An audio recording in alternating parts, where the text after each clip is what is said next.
بخوانید مرا تا اجابت کنم شما را. دست دعا دارم سوی آن خدا که نیست الهی جز او بی انتها مهربان، گشاینده بی تا آشنا، روزیده بخشاینده یاری کننده، گستراننده دانا توانا، ایمنی بخش یکتای پیدای بینای زیبای تغییر ناپذیر، جبرانگر داور یاور با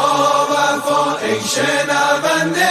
دعا سزاوار حمد و ثنا، آگاه بی خطا شکیبا بی همتا، نگهبان جانها چاره ساز دلها، مالک دو دنیا، همواره بخشنده آبرو دهنده، جان ستان جان فضا تو بپذیر، رهنما عشق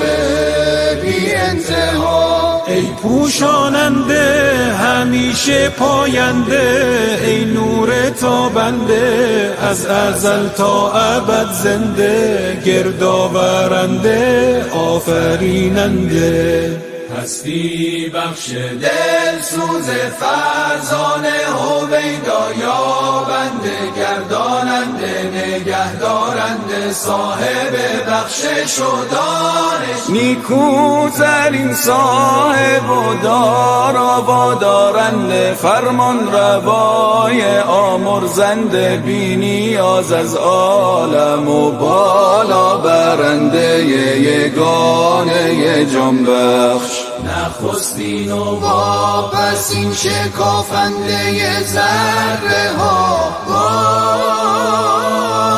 جاودان نور ایمان آرامش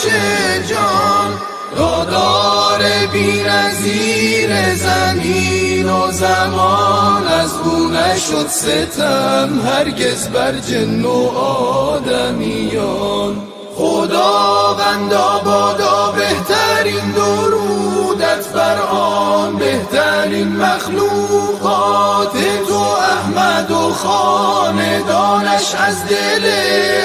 آسمان بیکران، همواره مدد کن تا در راه تو بیاری، هر نگاه تو تا ابد برسد پیغام او، تا نیفتد از زبان ما نام او.